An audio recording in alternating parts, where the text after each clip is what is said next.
Welcome. My name is Holly and I'm the UK Head of Communication here at CD Projekt Red, and I will be your host for today as we take a deep dive into Cyberpunk 2077. We're going to be showing you a video with new gameplay and new gameplay mechanics, and afterwards I'll be joined by three of our developers, Miles, Philip and Pavel, as we take a closer look at some of the things you're going to see and hopefully answer some of your questions. On behalf of everybody at CD Projekt Red, we're incredibly excited to share this new look at Cyberpunk 2077 with you.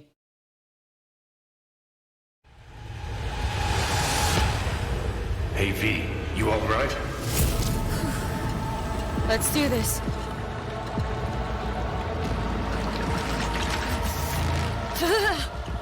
Give out with this shit.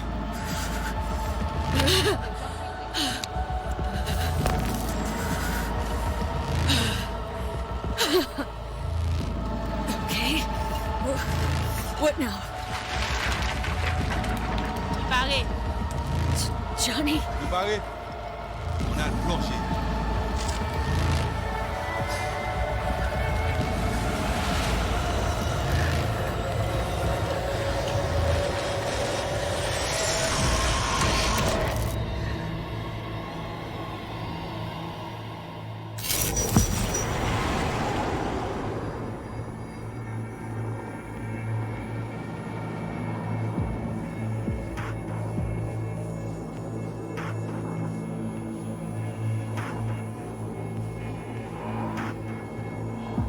Where are we?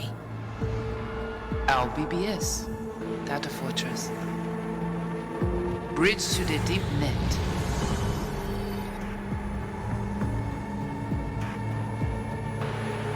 Beyond, there are no borders.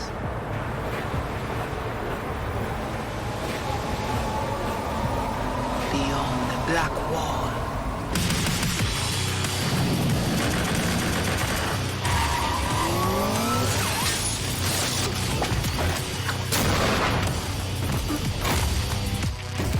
Welcome to the Cyberpunk 2077 2019 Deep Dive video.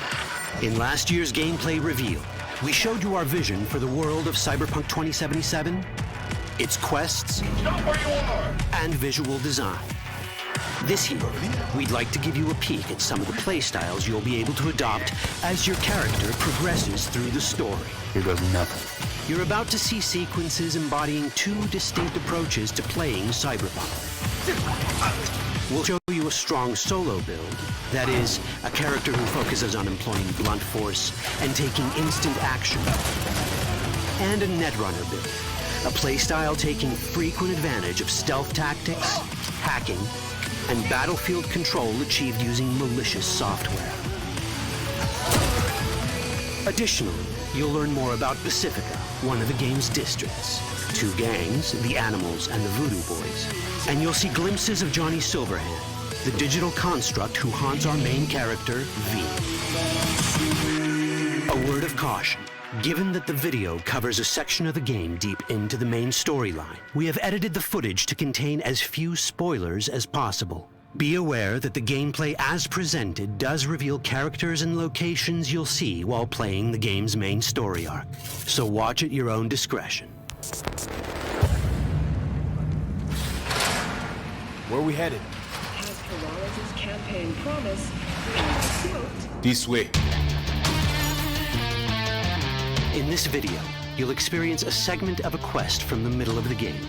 We're currently in Pacifica, one of Night City's 6 unique districts. No Pacifica well. Nah. You guys aren't exactly great at rolling out the welcome mat for outsiders. It was designed to be a tourist hotspot within the city. As you can see, this didn't pan out. When uncertainty struck the global economy, investors pulled their funding, leaving most establishments unfinished. It's one of those places where expectations and reality collided, resulting in a heap of disappointment. Ongoing gang wars plague this part of the city. Outsiders don't come here if they don't have to. Even by Night City's standards, it's dangerous to those unfamiliar with it. Taking a casual stroll here would not be a good idea. A fast motorbike or armor-plated car would be the safer option. But places like this have their advantages. If you're in need of rare goods or illegal cyberware, Pacifica's bustling local markets are a good place to start your search. The Grand Imperial Mall is a whole other story. It was one of the last developments in Pacifica to lose its funding. Until recently it stood vacant, but now a gang called the Animals has moved in for reasons unknown. Something's not going right for the big guy up top. And that's what we need to learn in order to earn the trust of the Voodoo Boys, the Animals' rivals. What the hell? Could fucking tell me what you plan to do first. You take job. You do what I say. So you jack in now. Of the many gangs in Cyberpunk 2077, the Voodoo Boys are the most skilled at using the net. You have now seen the Blazo Agwe, our subnet. Why? What for? You are my vessel now. Through Agwe, I see what you see, hear what you hear. This mysterious gang of highly skilled netrunners has close ties to the local Haitian community. You are V? We have been waiting. Haitians settled in Pacifica in the 2060s after natural disasters struck their island and forced them to emigrate en masse. The Voodoo Boys gang formed around this same time, though at a smaller scale. Now the gang effectively rules Pacifica. The Voodoo Boys don't usually work with outsiders. Lucky for us, it seems they're prepared to make an exception this time. Mr. Hand sent me. Said you got merc work needs doing? Still, to earn their trust, we need to prove our worth. Placide, one of the Voodoo Boys' higher-ups, has offered us a mission. We need to infiltrate the Grand Imperial Mall, currently occupied by the Voodoo Boys' deadly enemy, a gang called the Animals. 2035-07. 3 seconds before, poof, the camionette. We try to learn where the camionette come from. The Animals are not your normal gang. Their presence in Pacifica is suspicious. They value might above all else and wear melee combat implants to raise their prowess in combat. Their beverage of choice is juice, a potent strength and speed-enhancing concoction. As sought-after bouncers, they're usually dispersed throughout town. As skilled street-level business types, they've cornered the market in illegal substances and underground live-or-die prize fights. When they converge in one spot, it's for something big. It's then they appoint the fastest and strongest among them as their ad hoc leader. In this case, it's a woman named Sasquatch. Said you wanted my vet. Insane. No. As far as I remember, you said no bone brain buffaloes on steroids. Afraid that's the cost of doing biz. This is the tech Placide was talking about. It seems non-standard for the Animals. And this is where we come in. Getting to the van won't be easy, but we're more than qualified for the job, which we can complete in one of many ways.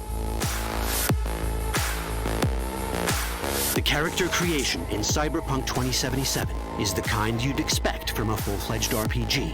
You start by choosing your past, important because this unlocks special options at important story junctures.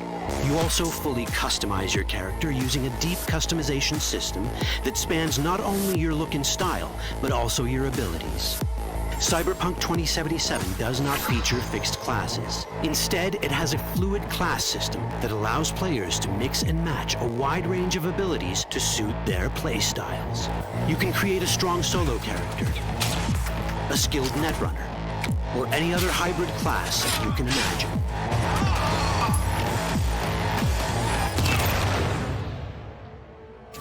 Let's see how a solo play style in Cyberpunk 2077 might work.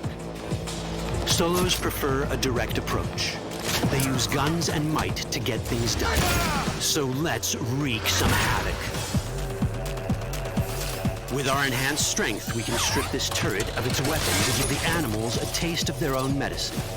This is how a player investing in solo abilities might live out their Terminator power fantasy.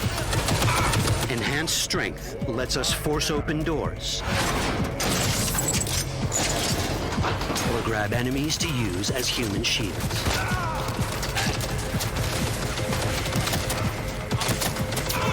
We also gain access to powerful melee combat cyberware. So even someone as fast and strong as Sasquatch, the leader of this group of animals, is not impossible to beat for a solo. But Sasquatch has a different game plan. She's out to jack in and hack us. Let's see how this plays out. Ready for some fun? Proceed. What's going on?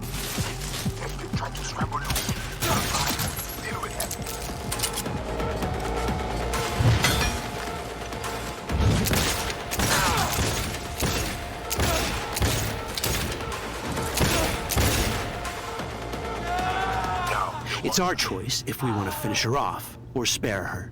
You're Cyberpunk, your rules. If you'd rather sneak around, hide, and strike from the shadows, no problem. Just develop your net running skills to get around obstacles or hack into enemy tech to have it do the dirty work for you.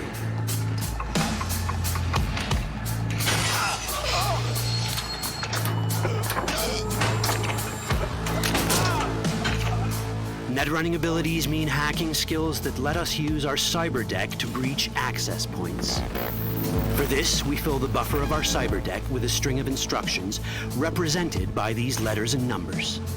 Matching the instructions for basic access grants us control of devices connected to this network. The more instructions we match, the more control we gain over elements in the network. We can hack our way through in numerous ways. A quick hack may grant us control of the security camera. Another one should let us tweak the difficulty of the training bot to create a distraction.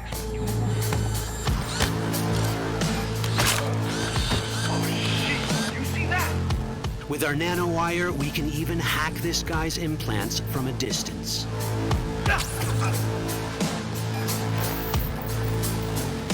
In this world, almost everything is connected to a local network. And that means it can be hacked. Ours is a wolf.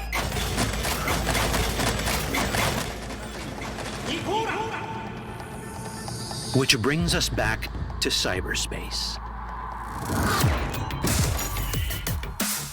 You don't get to do anything in the net unnoticed. There's always someone watching. It could be corpos, or even worse, it could be Netwatch. And that is exactly the case here. Who is they? Netwatch. They're always out to fuck us. Netwatch and the Voodoo Boys are like fire and ice. The first of these wants to maintain the old order and protect people from AI anarchy originating from beyond the Black Wall. The Voodoo Boys want to establish contact with the free AIs. They believe this will enable their boundless expansion on the net and grant them the upper hand over Netwatch. Netwatch sees this as the end of the world. Both are right. Whoa, hey, easy. How you deal with the Netwatch agent is entirely up to you. Do we side with the gang? Choosing to be on Netwatch's bad side is never wise. But can we really trust the Voodoo Boys? You set me up! As you can see, we have many possible options. But in each case, we take a risk. Think I'll just stick to my plan.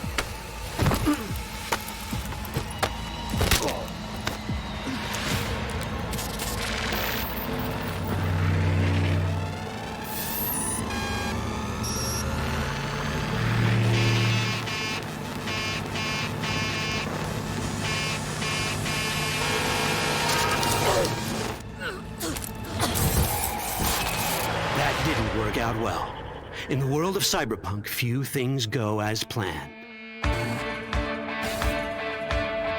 And that was just a glimpse of how complex the branching storyline in Cyberpunk 2077 can get. Every decision you make will have consequences. Your choices will shape how the world reacts to you and affect your relationships with those around you. One of those relationships is special. Ever heard of Johnny Silverhand? A rebel rocker boy who will be your companion throughout your adventure in Night City? Come on, really think they give a rat's dick how you look? Like everyone in Cyberpunk 2077, he has his own agenda. You'll decide if he'll be your ally or your enemy. And that chip in your head, the one thanks to which Johnny lives inside your mind, well, that's a story for another time.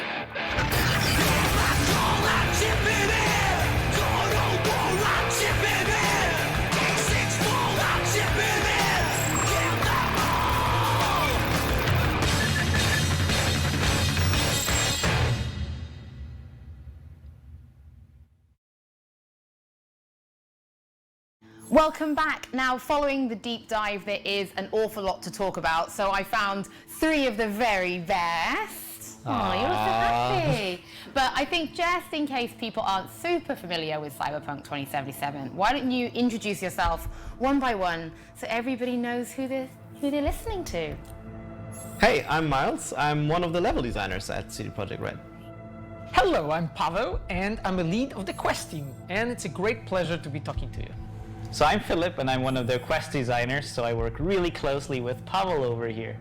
Oh, thank you guys for being my participants in this video. Let's get started, because the last demo we saw took place in Watson. This time we're in Pacifica. They're very different, and that's super important for Night City, that it feels different. So what do you need to consider as a level designer when you're building a place like this? All right, we are diving right into it. Yeah, let's go. People want to know answers. Okay, I'm going. So, from a level design point of view, for us it's really important to create these districts, the 6 ones that we have in Night City, to be as different as possible without making it unbelievable, right? And we sort of orient ourselves around sort of how we approached, let's say, Skellige and Novigrad No Man's Land in The Witcher 3. So we're sort of aiming for a very noticeable difference. And this has multiple purposes, right? First off, we want to enhance the variety in the game, right? It would be kind of boring just to have a lot of the same throughout the entire city. We have one cityscape, so we need to create this kind of variety, and that's actually a really fun creative process as well. And secondly, we need it as a navigational tool. That means that when you as a player move around the city, you should know where you are simply by looking around. And thankfully there's a lot of lore that we can sort of dissect and make our own that helps us around, but we also add our own sort of twists to the whole thing, right? So in terms of Pacifica, we know that it's pretty fucked up place, if I can say so. And what I mean with that is that it's pretty noticeable that it's almost post-apocalyptic, right? The district has a rich history that caused it to basically fall into disarray after it was initially meant to become the city's crown jewel of tourism. But clearly, as you can see from the footage, that actually didn't quite work out that way.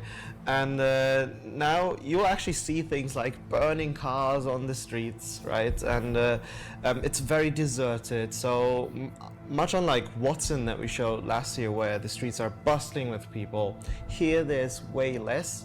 Because it's simply a very dangerous place that you don't want to really go if you don't have to. And again, that's one of these things that once you enter the district from the rest of Night City, you'll actually notice that, right? And of course, all the destruction going on and all of the, suffering and pain. Our favorite and things. Violence, as it were. So what kind of things are exclusive to Pacifica? Because you don't want people to just come for the quest and then leave and that's it. You want people to keep coming back to this district. So what can people find there? This is what I meant when I said it's a very fun process to think of these kind of things, because the sort of characteristics that we give the district directly sort of birth the things that you can find there, right? And amongst the destruction, you'll still find people living there, right? Pacifica is inhabited by a large Haitian community, and each district sort of has a kind of dominant gang who has taken over there. In the case of Pacifica, that would be the Voodoo Boys. And unlike the Maelstromers that we saw last year, the Voodoo Boys are actually deeply ingrained within the community that lives there. And they actually, they're not your typical sort of street gang in the sense that they don't really bring a lot of gunpowder to fight themselves, but they actually specialize in cyberspace. They're obsessed with the mysteries of cyberspace. They've sort of almost made it their own religion, if you will. And they have the reputation of being the best netrunners that you can find in Night City. And it's a very cool gang that V, of course, our main protagonist, will interact with in several ways. How? You will have to find out. And I mean, that's just one of many, many different ways you'll really experience Pacifica. As I said, all of these things together, the culture, the visuals, the architecture, and the history, really, will be very distinct to the district. At the same time, we're of course trying really hard to not make it feel disconnected, right? There's always a link. It should always be believable. That's one of the sort of core pillars that we build everything on. But this will make it for a very unique experience when you delve an adventure in this district compared to others. And when looking at the stories that we'll be telling in this exact district, we always make sure that it always fits to the environment, to what we want to build. So, you know, the street stories that you will find, their side quests, and the main quest that is actually placed there, it always tells the story of the community, of the people, of the characters that are living there. And the Haitian community, right, they arrived actually in Night City because of the environmental changes that were happening in the world. Haiti is actually completely flooded, and they have left it. They arrived to Night City to build the district that Miles just talked about, and they were left out at the moment when the corporations withdrawn all the funding from the Pacifica. They were left there, and they built their own community there, and they gave the seed. They become the seed for all the stories that we're telling there. So as a player, when you're like investing, meeting all those characters and talking to them, you actually find out and learn more about them, you know, through the quests.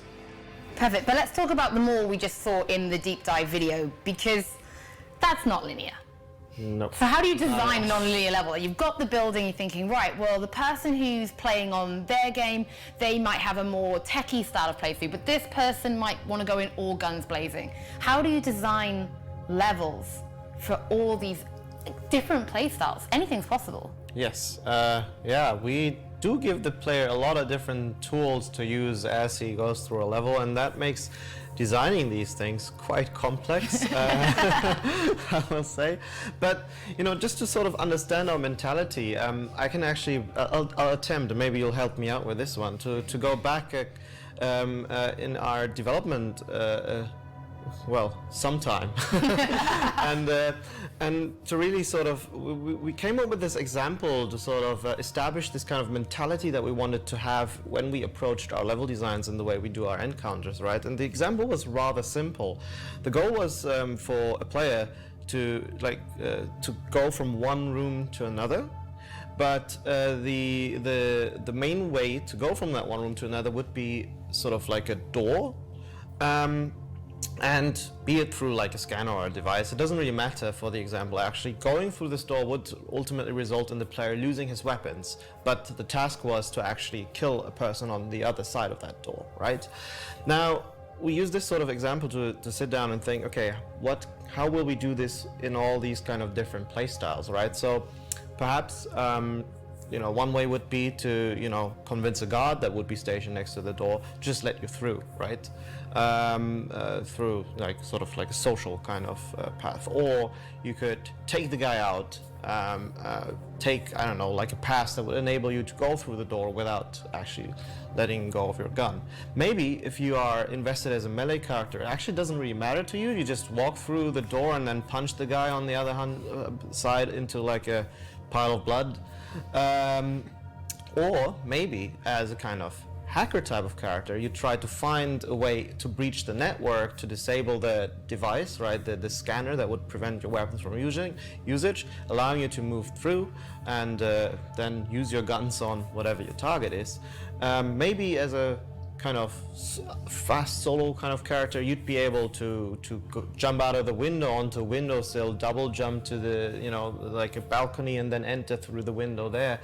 And the list goes on and on with examples that we try to come up for this kind of door. And it's sort of, again, it's just to showcase how we sort of think about these levels, right? As you know, putting in a problem that the player has to solve, and we give him a lot of different tools and possibilities to solve this issue or bypass it in their own way. And that is how we're hoping to really create an experience for the player that they feel inherently is their own, right? They came up with a solution given the systems that we gave them, and they really get to feel like the badass Cyberpunk V that we want them to feel like. It's actually also a lot of fun to work on this from a story perspective, because, you know, as an example, on the Wild Hunt, we were already working with very non-linear stories, but now we also have this non-linear gameplay approach. And for us, it was always really important to have these choices and consequences. And we did them in the story. You know, anything should matter somehow. But now we can also say, okay, players have all of these different choices to solve a situation. So of course, there should also sometimes be some consequences, and not just on the gameplay side, how you solve it, but of course, the story should react to it. Do I just run into this room and kill a few guys, or do I, choose a super different approach? Sometimes this can now open up a completely new way to go through a quest. So, it actually, I think it added to this whole layer of non-linearity. It added quite a few, let's say, more things we have to do. But the thing is, it is a challenge for us, but it's actually a really fun challenge. It's actually really cool to come up with all these ideas. And the thing is also, our quests are iterated upon a lot. So as an example, quest designers, of course, we play them ourselves. Pavel as our lead plays them again. Directors play them. And also, most importantly, QA plays our quests a lot, and our QA team has really, really good ideas. So, they always think, okay, what do I think right now? What would I want to do in this situation? And then we often communicate, and this is how some of the best ideas are actually created, just through going through these missions over and over again, and always finding some new ways to approach them, and some new ways to, find interesting consequences, what to happen afterwards. Yeah, and that I think sort of ties up with a whole philosophy of a game, which is the freedom. And we have the freedom on the story layer, and maybe I don't want to talk about it too much, not to spoil it, but but it ties up with the gameplay very well, with like the way how the levels are constructed, and with branching gameplay, as Philip just explained, because player has freedom playing the game. You build your character the way you want, and you play the way you want, and you want the player to feel this choice, that he's doing depending of how skills he's assigning, what weapons he or she is picking, and all that, and it all comes together as like fulfilling this ultimate like cyberpunk fantasy. So in the demo we obviously saw the bike, there was a little mention of the heavy armor car, but can you tell us a little bit more about the kinds of vehicles that will be in Cyberpunk 2077? I can tell you a little bit about it. So there's of course many different kinds of vehicles, because we want to create a real open city, a city that makes sense in the year 2077. So there will be all kinds of vehicles, and of course there's also society is very different. So, we also have different art styles that correspond with the different parts of society. So we have the art style called entropy. So as an example, you might see vehicles that are just very useful. They're made to just bring a person from A to B, or, they're made to do a job. And of course, but, the player can choose to have them as well, especially if, the player might not have that much money yet.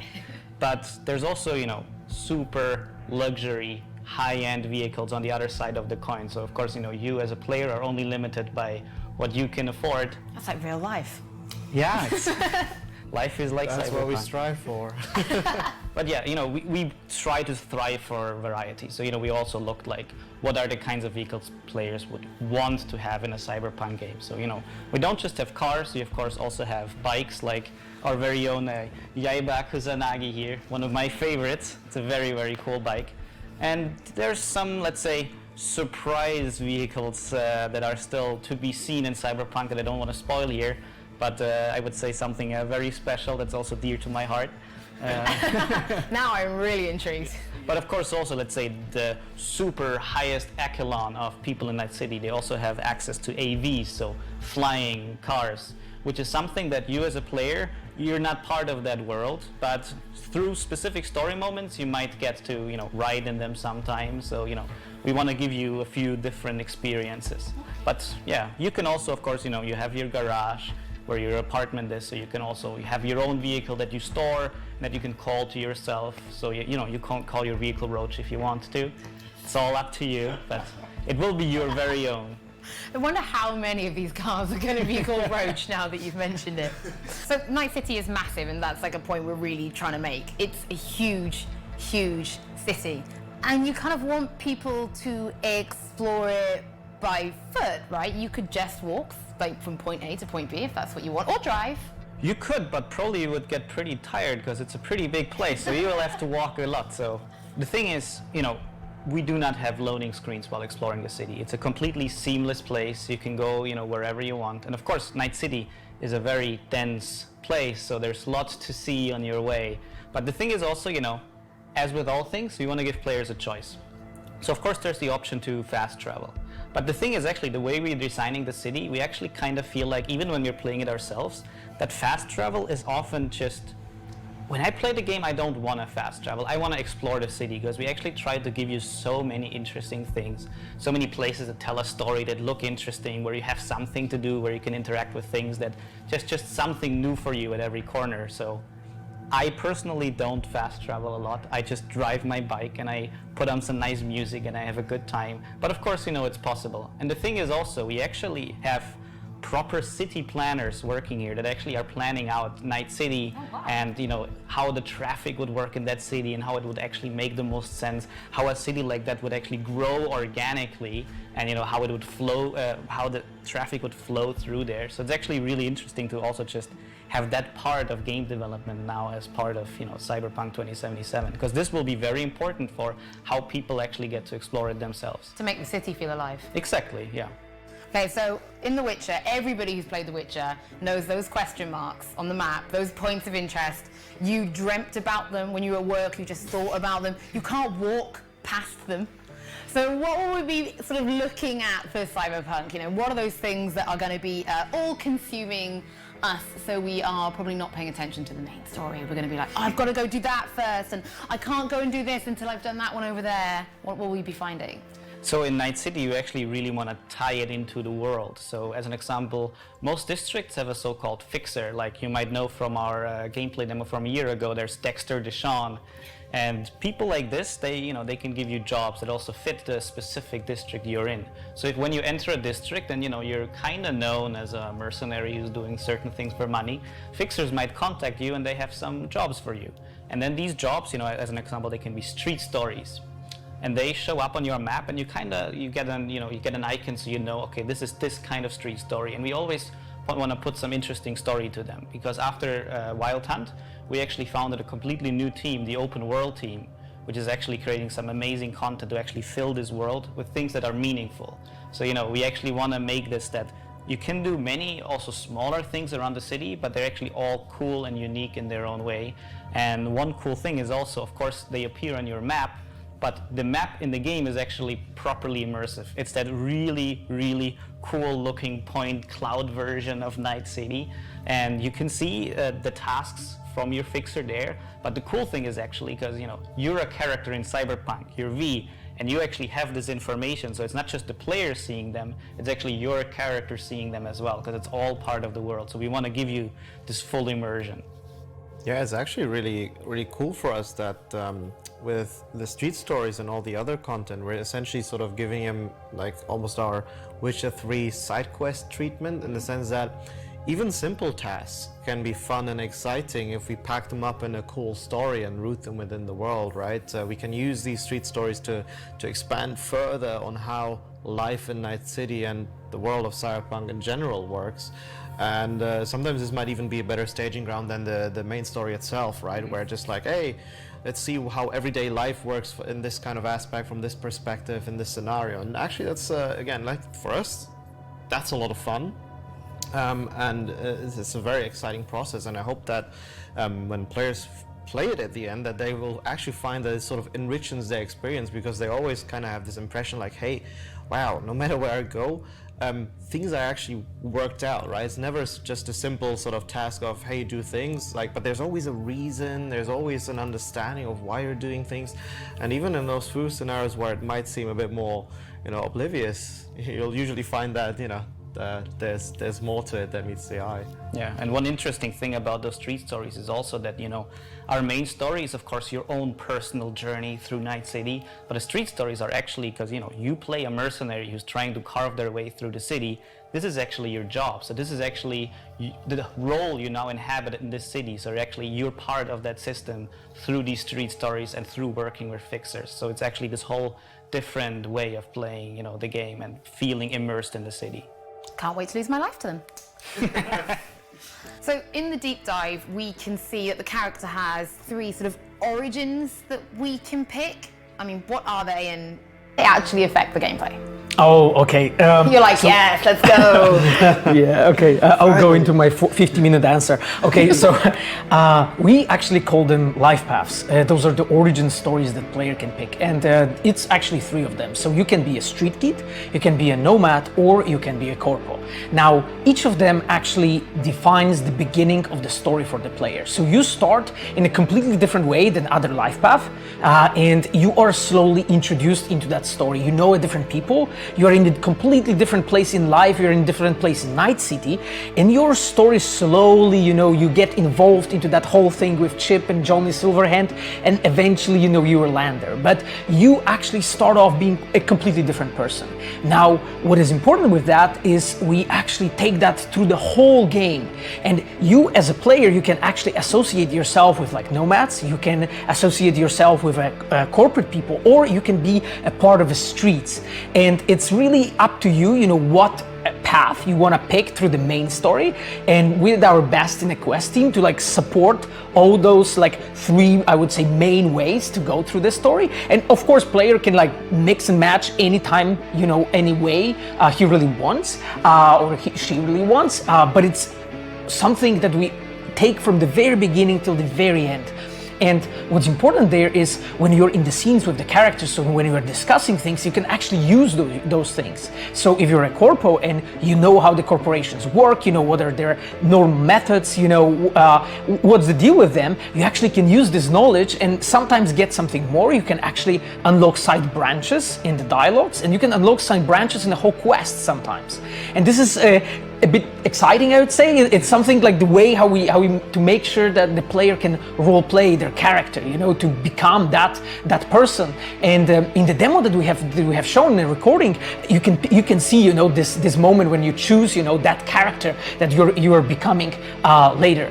And the characters that you are meeting in the main story, they are also representing those different groups. So in the first demo a year ago, we have shown Meredith Stout, a person, she is a high-class corporate woman from Militech. She has a lot of power, also a lot of responsibility, and you are on her way. And you can see, how that interaction looks like. So when you're from corporation, maybe there's something you can do a bit more with her, and that goes also for others, for nomads and for street kids.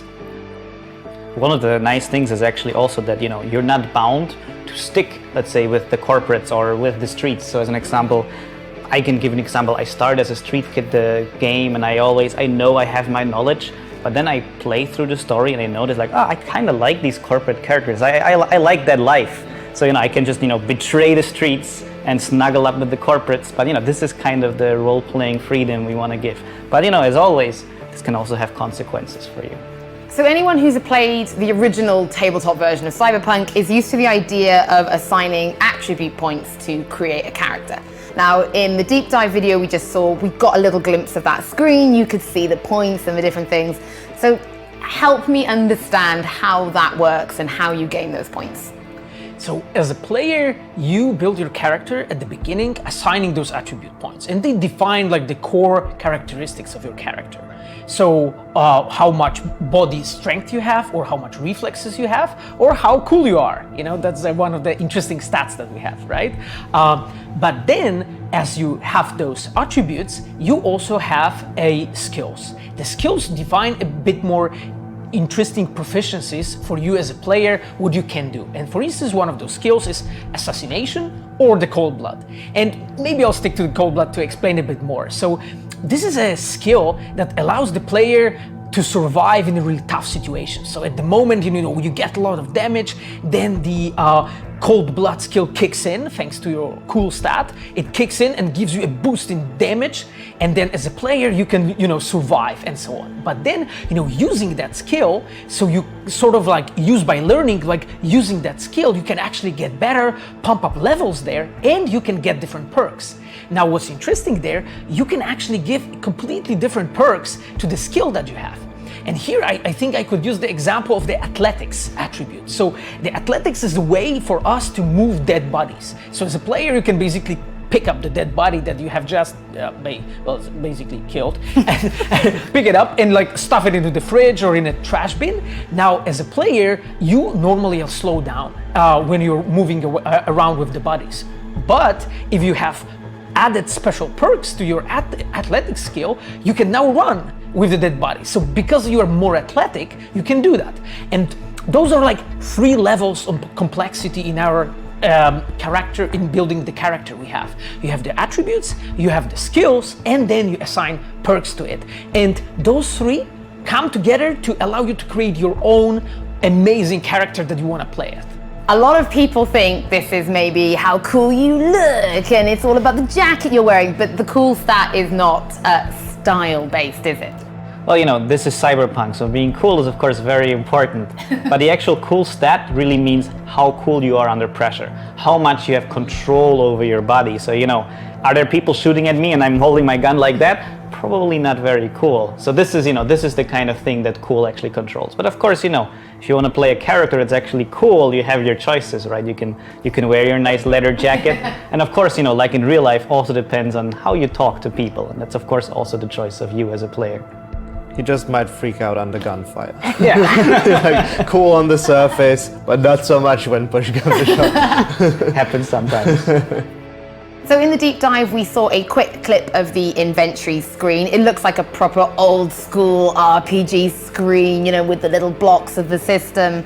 And I know the community wants to hear more about what they can expect. So tell us more, Miles. Oh, I will.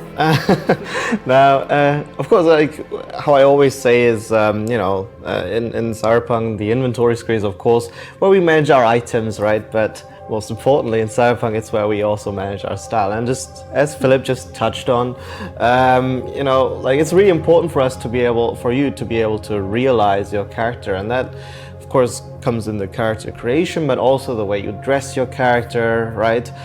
We're pretty much aware that there's sort of this, in most RPGs, there's this common sort of disconnect between the stats on an item and the looks. While we can go into details here, let's just say we're aware of this sort of, you know, conflict, I guess, of interest sometimes. So we're looking into how you would be able to make your character still look cool despite having the best stats of an item, right? Just goes to show that that is really important to us. And of course, you know, the whole role-playing aspect goes even further, because we'll have some customization options, not only for the way you look like, but also your guns, right? In the inventory, you will of course decide what kind of weaponry it is that your character uses to kill people with, or sneak into different you know, bases, locations, because of course it's also where we mention cyberware, and all of these little things brought together, again, they've sort of allow you to fulfill your sort of what do you call it, character fantasy. That's the word I was looking for. In the inventory, yes, we're changing our clothes, we want to look super cool, but what about cyberware? Can we do anything with cyberware from the inventory screen? Oh, yes. So imagine inventory screen, right? So if you see the player there, you have a slot. So normally in, like, let's say fantasy game, you would equip a armor, right? Or you would equip, I don't know, a leg piece or something. Like right now here, you can actually replace that with a cyberware, right? So you can get your legs replaced to your cyber legs, right? And those can give you different skills, like let's say double jump. But then as a player, you can upgrade actually those and let's say enhance them in a way that they give you something special to it. So for instance, you can actually make them jump in a way that they do not emit that much sound, and they become like a really stealth tool. So because of that, you can traverse in a quiet way through the locations. So this is how you actually upgrade your character. You just go over your body and replace whatever you need. And in the lore, there are Reaper dogs who help you out with that when you have to install those core pieces of cyberware, like for instance the Raven control system that allows you to control the flathead. But there are also other pieces that you can do on your own. And on top of that, as a player, you can also find pieces, small pieces called shards. And those, if you slot into your slot, you can actually, they give you a power of a given cyberware, so you can try it out. So as a player, you can experiment a bit, you know, and see how it would be if I would have installed, you know, some special piece of cyberware in my body. And that allows the player to, you know, to see stuff, to figure it out, to build their character the way they want. Okay, so we know we can equip some of our cybernetic enhancements in the inventory, but like, where do we get them? Like, how do we get more enhancements? All right, there's actually multiple ways of going about that, right? The most obvious one is going to a so-called Ripperdoc and getting new cyberware built in you, or enhancing the cyberware that you have. Some of it you will actually get through as you adventure through Night City.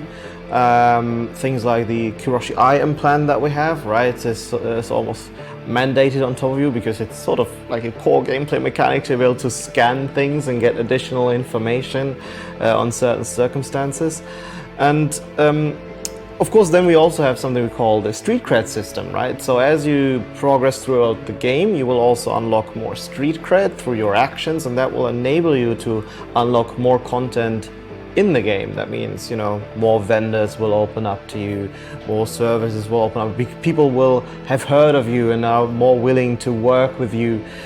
So there's actually multiple ways this affects your experience, and yeah, one of them being, you know, like the cyberware that you have access to. Cool. So Netrunner was featured pretty heavily in the deep dive, but can you give us a little bit more insight into some of the combat skills or abilities that come with the idea of building a Netrunner class? Yeah, so I think using net running skills gives you lots of, let's say, opportunities to be very creative in how you play the game. So I can just give a few examples. So we have access points, and access points are, you know, in the world of Cyberpunk, they can control all the different devices in the area, which of course as a netrunner is pretty useful because you can hack that access point, and if you successfully do that, you can now use quick hacks. You can actually from a distance take over different devices, like as an example a camera. You can do many different things with it. Look through the camera and have a completely different view, or just, you know, turn it off if it's in your way. And of course, you know, you can take over a turret and make it fight for you, or you can do many different things. You know, we also try to come up with nice custom things. So, you know, depending on where you are, let's say if you're in a gym where there's some nice boxing robot, of course, you know, maybe you can do some fun things with that. So I think as a netrunner, it's always lots of fun to use different things. And as an example, if I would use lots of netrunning skills, it's also really useful to use lots of cool skills that make me really good at stealth, so I'm, you know, really under control. So netrunner can be really good at, you know, also using distractions, like if there's a vending machine, just make it spit out some drinks, and then of course, you know, some people might look after that. But the thing is, a netrunner isn't, you know, just a stealth character. There's also cool, aggressive netrunning abilities, because, you know, we always want to give you the choice of how to play. So we have your nanowire cyberware, which is really good at hacking enemies from a distance and then actually taking over their cyberware. So, you know, most people in this world have cyberware in their body, so just like access points, very good times for netrunners. So you can then control that cyberware and also do some nice things, like, you know, as an example, hack someone's cyberware in their hand and make them do some things they might not want to have happen to them. But the thing is also the nanowire, of course, it's a wire, it's nano, it's very, you know, sharp, so you can also use it as a weapon or as a whip, and, you know, the netrunner can be very effective at using his skills in combat as well. So it's all just, you know, your choice as a player. What about, let's say, because this all sounds amazing, but let's say you want to do slightly non-lethal, because in the deep dive we saw with Sasquatch at the end, there was an option. You know, yep. Do you want to put her out of misery, or do you want to let her live? So how do people play like a non-lethal playthrough? Can you build a class to help you do that? Mm-hmm. So that's basically a choice we made. We really said, okay, Cyberpunk, it is a very violent world, but you're role-playing your character. You can choose to play the whole game without killing a single person. And of course, you know, we're always saying this should also have an effect on the story. So certain characters, you know, in a quest might ask you, you know, yeah, please do this thing for me, but, you know, don't make too much trouble. And of course, you know, you don't get a game over if you do a thing that the character doesn't wanna. So, but the story will react to it. And we want to give you that choice. But of course, you know, not only the netrunner is able to do a non-lethal playthrough. Every player, however you want to skill your character, you're able to do it somehow. But of course, it also depends, you know, where you are. Let's say if you're in some rundown ruin that doesn't have lots of netrunning abilities, of course, a netrunner still has ways to do it. But, you know, he might not be able to use all of his netrunning skills. But another player who has skilled different ways now has a different experience. But, you know, it can happen vice versa. But what we always want to say, you can finish the whole game, you can finish the quests without killing a single person. Sometimes you just have to also, you know, think about it. Because the thing is, Night City isn't a very peaceful place. So you can never play like a full pacifist who was never engaging in any kind of combat. Because, you know, people will attack you sometimes. But you can choose to, you know, not kill them, because like in real life, sometimes if there's attacks, you don't immediately kill everyone. You can solve situations in different ways. Yeah, all right. One thing I'd actually like to add to that is that we're trying really hard to not actually punish players for the playstyle they choose to do, right? Whether it is that you're playing a lethal or non-lethal, or like a more aggressive versus a more subtle kind of approach. While NPCs might sort of have certain wishes for you how to approach a situation, they will never outright punish you for not, sort of doing their wishes. Because we really want to give players as much freedom as possible, and punishing the players for certain actions like that, which is basically them choosing to play their character, would directly contradict this kind of idea that we're trying to set up in terms of role-playing fantasy. There's nothing worse than like accidentally slipping on the trigger. You're like, I didn't mean to kill him, and then everything changes. And as an example, you can also see a Sasquatch that we show in our demo. It's a really intense fight, but actually, if you choose, you can subvert that fight. You can maybe just, sneak around her and find a different solution. And then maybe, of course, you can get a consequence out of that, because now Sasquatch is still alive. So, the story is already different. So I think this opens up many different opportunities, not just for the gameplay, but also for us as storytellers. But let's tell us a little bit more about the solo build, because that was another build from in the deep dive. What kind of skills does that give someone then, as opposed to Netrunner?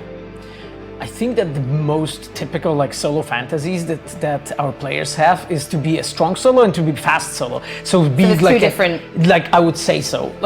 But you can also build any type of hybrid you want. But the strong one is the person who can shove people into the trash bins and so on, carry bodies, run with them. But you can also pick up the heavy guns, mounted to the turret, and use it against the opponents. We have shown that in the recording for a moment. When V is just killing everything on her way with this very heavy gun, you of course cannot take it to your inventory and run around with everything with it everywhere. But this is the only I would say build that allows you to do that, right? So this is very, very special. However, if as a fast solo, you have access to lots of different traversing skills. So as a means of exploration, you can, for instance, do the double jump and access places that you would not have otherwise, right? You can also, slide around with your katana, or slide around using nanowire that we have also shown. So you can be built in a completely different ways, built based on the stats that you have picked as a person. Sounds really, really cool. I'm just going to run in, I think, and just punch everything until I get what I want, which is also like real life. Yeah, this game is so close to real life. It's quite incredible, actually. It literally happens every day. So we know we've talked about Netrunner and Solo, and we've shown both of them in our deep dive, but that's not just it, right? There are other builds. So, maybe tell us about Techie. Yeah, so generally how we approach this kind of stuff is we have sort of thought, we're thinking of three sort of main archetypes of how you can play the game. That would be the Netrunner playstyle, right? The solo playstyle, which, as Pavel said, sort of branches into sort of more agile, fast solo, and the more brutish, strong solo character. And then there's the last one, which is the Techie. Again, it's just important for us to say that these are just archetypes that help us think about how players might approach any kind of situation. But of course, you'll be able to create any kind of hybrid and just pick the skills that you like in between. And the Techie, is sort of a more technically affiliated playstyle, right? Whereas the Netrunner is the one that sort of manipulates devices that are active by hacking networks and taking over control. The Techie is actually the one that sort of dabbles with the hardware itself and cables and whatever drives machinery, all that stuff. And to add on top of that, we're actually layering our little buddy called Flathead, and he is what we call a spider bot, a kind of very sophisticated piece of military hardware that the player will be able to use when he chooses to invest into the Techie playstyle. And Flathead is an interesting one because he's a pretty, basically this autonomous robot that listens to your commands, and you can basically send out Flathead to do certain things for you, right? You might be able to send him out to manipulate certain devices, right? There might be, I don't know, let's come up with an example here. There is some sort of broken lamp or something, or like a broken gadget. You can see it with your scanner, right? And you might actually send Flathead to do a little bit of tweakage there to make that object fall down onto an enemy, right? Or other examples would be to use Flathead to, you know, directly engage with enemies. There's a certain customization options that might be tied to a buddy robot, and I hope actually players will get like oddly attached to their little robot buddy, right? And again, this is like a whole sort of layer, another layer of how you might play the game. And as I said earlier, with us thinking of the archetypes, it is like one of the many possible ways of how to play the game, and we're trying to add as many tools as we can for all three of these archetypes to really sort of be able to manipulate the game world and feel like, yeah, this world, you know, if I look around, I see opportunities that suit me. You know, you're maybe fantasizing to play as a sort of Terminator kind of character, right? We have our scanner, you look around, see opportunities, and you seize them. And how you seize them and what opportunities arise for it really just depends on what kind of character you're playing and what skills you have invested in. Okay, so we all stand Flathead. We know that Flathead is everything. But also let's talk about actual weapons. Let's talk about guns. What can we expect? 'Cause we saw a few. We saw the Militech turret being ripped out, used as a machine gun. We saw the nanowires, but tell us a little bit more. So our guns are divided into three main categories, right? There are smart guns that we have shown in a previous demo like a year ago. So basically they shoot like homing bullets that are following target. There are also tech weapons, and the tech weapons are those that have like additional capabilities to them that they for instance can pierce covers. And there are also power weapons, and power weapons are mainly focused on being a street grid weapons. So they basically have additional skills and capabilities connected to the fact they're reworked in some way. So for instance, those are like bursting shotguns and things like that. And we have put plenty of work to making sure that the weapons feel well and they have their weight. And there's lots of really cool examples that I can give here. For instance, you know, there is a handgun that as you use it, it actually speeds up the bullets slowly, and longer you use it, faster the bullets become, so they can do more things and they can do more damage. There is, for instance, like a class of the weapons for the handguns that has been created by a Russian company to fight cyborgs. And that weapon is able to heat up the bullet to the point that the bullet becomes almost like a melted plastic, and is done, for instance, so it can shoot off, you know, cyborgs' arms and so on. So there's always like a small piece of story, you know, wrapped up around the weapon, you know, what that weapon does. And what's interesting here, I think, is that you can also use like a second firing mode for a weapon, and not all weapons have them, but some of them, if you use them in a specific way, let's say a tech rifle that we have shown in a previous demo, when you use it in a specific way, it changes its way, it like collapses together, and then it allows you to pierce up the covers and shoot through the walls and shoot the enemies like that. Or you can, you know, bounce bullets off the walls, right, using the ricochet. We try to always put enough depth into the gun. For instance, literally today, I have seen like awesome shotgun that has 8 barrels, and they shoots them in the same time. And it has like actually I think that players will love our gunplay, especially the way how the guns look and how they feel when you shoot them. I'm so excited. That's, yeah. Shotguns, they're my favorite. 8 barrels, even better. I think also something really cool to add to this is that, you know, as you already touched on it, like all of these companies, these gun manufacturers and all that stuff, they actually, I mean, a lot of it comes from the actual lore, right? But we're also making sure that, you know, there's a history to everything. That includes the brands and ads that we have in the game. We actually have like a whole team dedicated to just that kind of stuff. And again, it sort of is in line with our philosophy to make sure that everything is rooted in the world, has its reason why it is there, has its history. I think that's really sort of like the secret ingredient to make like a really believable world, that when the player actually goes in, that they have this impression like, yeah, this place exists, right? This feels alive. And I think that will make just the fact of simply walking through Night City like a really, really cool experience. Also, actually, one of the cool things we also have is we have lots of different melee weapons. And you know, it starts by, you know, very spontaneous ones. So let's say you find a broken bottle and you just use it, or you find a knife on the ground and you can use it to fight melee, or you can, as an example, throw it. But you can also specialize in melee weapons, because as we said earlier, maybe you want to play as a cyber ninja, and of course, as a cyber ninja, there's many different katanas that you can actually also specialize in getting really good at them. And there's even cyberware for melee, like the gorilla fists that can also be used to, you know, be really strong and open doors. But you know, if you're really strong, you can also hit people with it.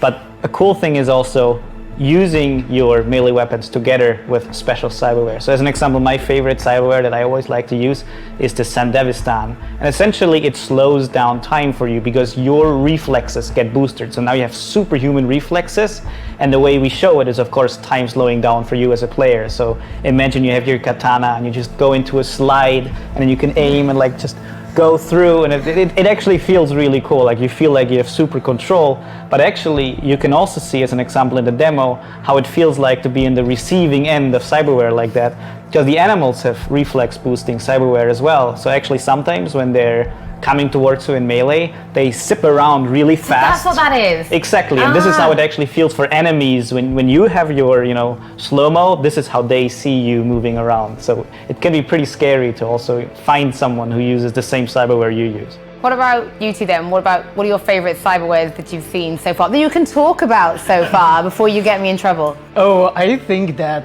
at least for me, I think those are gonna be mantis blades. I think that's the best one. We have shown how it looks for the player, how it feels when you use them. You know, the way you can chop off heads and so on. It's something of a it's very poetic, I would say. Yeah, and in other cyberware, I think that I would like it's more story related. It's Mr. Stud. I will let our players to figure it out what it does for those who know the lore a bit. For me, Philip already took it away by taking the strong arms earlier and the Sandevistan, so a bit of a greedy dude over there. No, but so I guess technically the cyber deck is a piece of cyberware, right? That's the one that actually allows you to breach into networks, take over control, and you know, use all that hacking magic on all kinds of enemies, right? Like in the gameplay, we show how you can not only manipulate this training robot, but you can also manipulate devices that you might not think are necessarily hackable, like the bench press that we showed there, and it goes even further than that, right? If you combine that with, like for example, the nanowires, but also you can do it from closer up. You can actually breach into like a squad's internal network by hacking directly into the personal links of enemies. And once you're in the squad network, you can actually use what we call daemon software, and to essentially quick hack the cyberware that is attached to people's bodies, right? So imagine a scenario where, you know, you're a netrunner kind of character, you're sneaking through, but then things get hot, right? So now you find yourself in a combat situation. Luckily, of course, you come prepared. You already foresaw that things might go wrong because you're a skilled netrunner after all. So you already breached into the squad's internal network. Now, these enemies start swarming you, and what do? Of course, you start using your scanner. Then you look at these guys and you realize, hey, I breached the security, so I can now upload my virus software into these guys to make them do things that they don't necessarily want. You might hack their cybernetic hand to force them to pull the pin on a grenade they have at their grenade belt, setting them to a fiery and explosive but spectacularly looking death. Alternatively, we also have one that you can actually use to basically make enemies finish themselves off, right? They'll shut themselves down. And it's actually really cool because you sort of see them struggling with their hand as well. So it's like it really sells the fantasy of what you're doing, right? And you're basically becoming this cybernetic god as soon as you take over a network. And it really is something that, feels so different from the other play styles that we have. And I really like the sort of level of variety that we offer players when it comes to that. And I think that ultimately, and pardon me for being a bit buzzworthy about this, but like this will really make each playthrough very unique to players, right? Not only the way you play it, the way you interact with the world, the way you talk to people, all that kind of stuff. Like if you look at all the little choices that accumulate through the game, no playthrough will basically be like another. And inherently they will also feel very differently depending on what kind of character you want to play. And I guess that would be the less obvious one, because as a netrunner you'll always be sort of having your cyber deck, because otherwise you could not be a netrunner.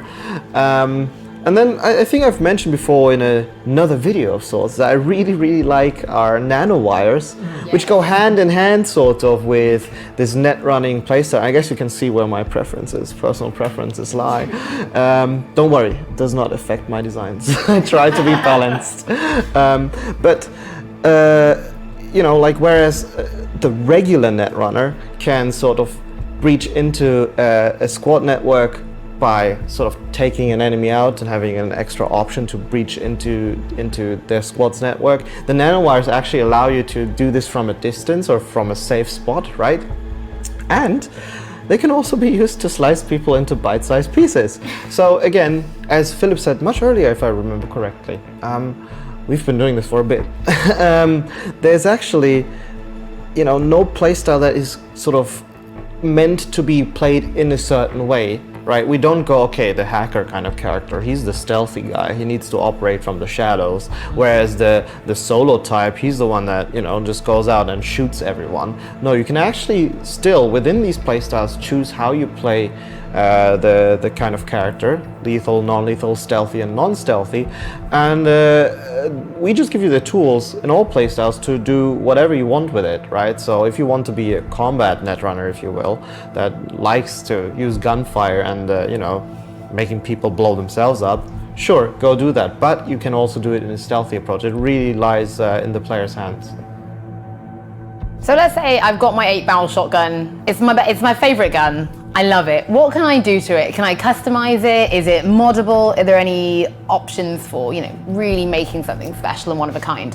So I think we can say that there are like two major ways what you can do, how you can customize your guns. One way is customizing the visuals, and those are different skins and like paint overs, paint jobs that you can have on your gun just to make sure that, when you're a Cupid, that your rifle is pink or purple, if you really want it.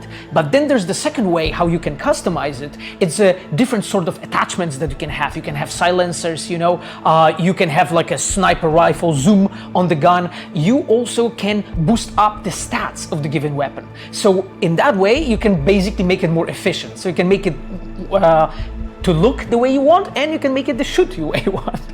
I think, Miles, you've mentioned this before, that also changes the animation, right? As it progresses, you can change the way it looks as you reload and things like that. Yeah, so basically the more you use your guns, who figures, the better you become at shooting them, right? You might start as a complete amateur, like I would be with shooting a gun. Good to know. But yeah, I'm not a very good shot. And the better you become with it, that actually affects your way of handling a gun. So, your like your crosshair might become smaller, indicating that your accuracy increases ever so slightly, and that will also sort of influence the way your animation looks like. Your reload speed will be faster and all that stuff. So you actually really get this sense of progression and your character evolving as you play the game. And yeah, I think that's a pretty special sort of experience if you combine it with the way, you know, that you can customize your guns, man, and kind of really have this feeling that, yeah, this is my signature gun, right? And I'm really good with it.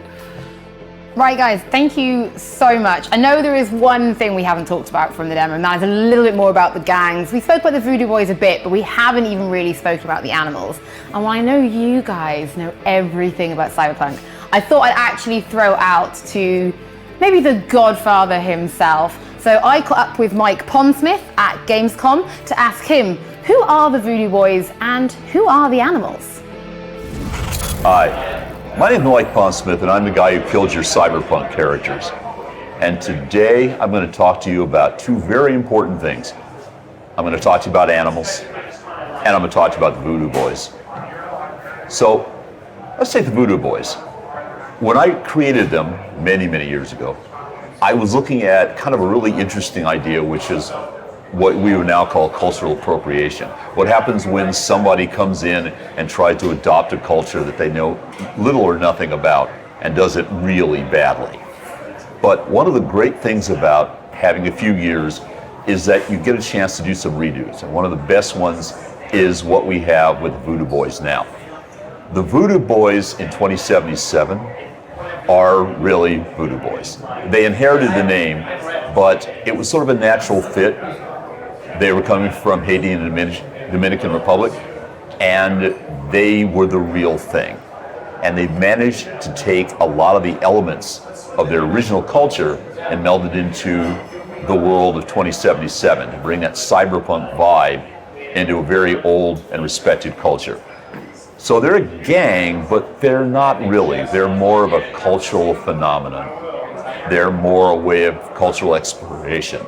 And I think it's really cool because it shows us a side of the cyberpunk future that we normally wouldn't see. On the other hand, they're the animals. Way, way back in my dark, dank past, I used to lift. Don't anymore, but I used to. And I would see guys like the animals in the gym I went to. Guys who lived to get strong, and get really strong, and get really strong. The animals are like those guys. They're in it to basically build themselves up and become the tigers of their particular urban jungle. They want to be big, they want to be bad, and they want you to fear them just because they exist. And you know, it's really easy to fear a guy who blots out the sun when he walks by you. But the animals are very simple. They have an ethos: get big, lift, get strong, lift. So unlike the Voodoo Boys, who have a culture, the animals have a thing. And contrasting that is interesting, because in 2077, you get a chance to see that not every gang is the same as every other gang, and what motivates them depends on the people you meet on the street. Check it out. This is Mike Pondsmith saying, I'm still here to kill your Cyberpunk character. We hope you enjoyed our deep dive into Cyberpunk 2077. Now, don't forget, you can join us on Twitter, Facebook, forums, and even join us on Discord to make sure you stay up to date on all of our news. Cyberpunk 2077 is launching April 16th, 2020, and is available for pre-order now. On behalf of everybody working on Cyberpunk and here at CD Projekt Red, we thank you for watching, your ongoing support, and we can't wait for you to explore Night City.